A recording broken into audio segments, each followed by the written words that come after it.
የፊታችን ግንቦት 24 ለሚካሄደው ሰባተኛው ጠቅላላ ምርጫ የመራጮች ምዝገባን ማካሄድ ጀምሮም የተለያዩ የቅድመ ምርጫ ሂደቶች እየተከናወኑ ይገኛሉ።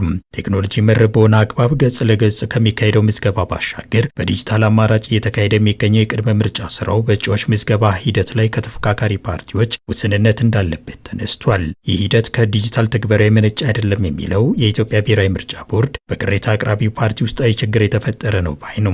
ችግሩን ለመቅረፍ እየሰራ እንዳለም በመጠቆም ከኛ ጋር የቀጥታ ግንኙነት ነበራቸው። እሱንም በቀላሉ እንዲያከናውኑ በተለያየ ጊዜ እገዛዎችን ስናደርግ ቆይተናልና ከዛ በኋላም ደግሞ በመተካካት ሂደቱ የትብብር እጩዎች ወደ ሌላ ቦታ እንዲሸጋገሩ ወይ ምርጫ ክልል እንዲቀይሩ ወይ ምክር ቤት እንዲቀይሩ በማስረጃ አስደግፈው ሲስተም ላይ የመዘገቧቸው ሰዎች አሉ። እነሱን አሁን በቀረቡልን አቤቱታዎች አማካኝነት ቦርዱ እያየ ነው የሚገኘው፣ ውሳኔ የሚሰጥበት ይሆናል ማለት ነው። የኢትዮጵያ ብሔራዊ ምርጫ ቦርድ የኔትወርክ መሰረተ ልማቱ አስተማማኝ በሆነባቸው አካባቢዎች በዲጂታል አማራጮች መራጮችን እየመዘገበ ሲሆን አስቻይ ሁኔታ በሌለባቸው ስፍራዎች ደግሞ በምርጫ ጣቢያው በመራጮች መዝገብ ገጽ ለገጽ እየመዘገበ ይገኛል። ይሁንና በዲጂታል ትግበራው ላይ ከአጠቃቀም ጉድለት ጋር በተያያዘም እየተስተዋለ ስላለው ክፍተት ቦርዱ ማብራሪያ ሰጥቷል። ለሰባተኛው ጠቅላላ ምርጫ ራሳቸውን በራሳቸው የሚመዘግቡ መራጮች የመጀመሪያውን የመራጭነት ቁጥር ካገኙ በኋላ ለሰባተኛው ጠቅላላ ምርጫ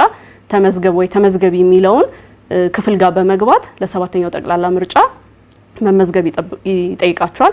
ከዛ በኋላም ነው ያንን የመራጭነት ካርድ በምርጫ ቀን ይዘው እንዲመጡ የሚገልጽላቸው እንጂ የተለየ አይነት ምርጫ ጣቢያ ሄዳችሁ ይሄን አርጉ ያን አታርጉ የሚል መመሪያ አልተላለፈም። ከዚህ ባለፈም በየመራጮች ምዝገባ ጣቢያ በስራ ገበታቸው ላይ የማይገኙ ሙያተኞች የቅሬታ ምንጭ መሆናቸውን ደርሼበታለሁ ያለው ቦርዱ በእንዲህ ያለ ተግባር ተሰማርተው ኃላፊነታቸውን በአግባቡ ባልተወጡ ሙያተኞች ላይ እርምጃ መውሰዱንም አንስቷል። ሰላምና ደህንነትን በተመለከተው የቦርዱ ማብራሪያም ባለድርሻ አካላትን ያካተተ ግብረ ኃይል ተቋቁሞ ተግባራዊ ስራ እየከወነ መሆኑንም ጠቁሟል። ከሲቪል ማህበረሰብ ድርጅቶች ከፖለቲካ ፓርቲ ተወካዮች በእነዛ ምርጫ ክልሎችና ምርጫ ጣቢያዎች ላይ የሚንቀሳቀሱ ፖለቲካ ፓርቲዎችን መሰረት ያደረገ እንዲሁም የቦርዱ ሰራተኞችና የስራ ክፍል ኃላፊዎች የሚሳተፉበት የክትትል ቡድን አዋቅሯል ማለት ነው።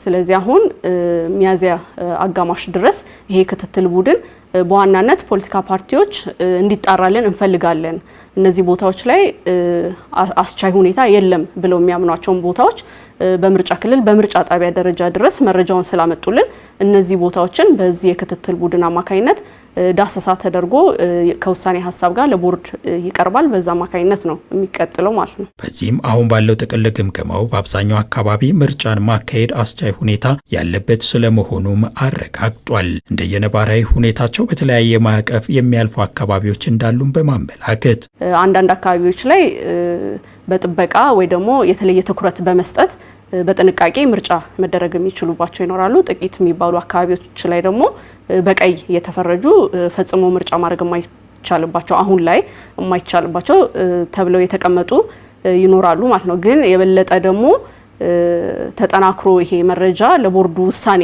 እንዲረዳ ሆኖ የሚቀርበው ይሄ ክትትል ቡድን ወደ ስራ ከገባ በኋላ በሚያመጣው ሪፖርትና ግብአት መሰረት ነው የሚሆነው ማለት ነው።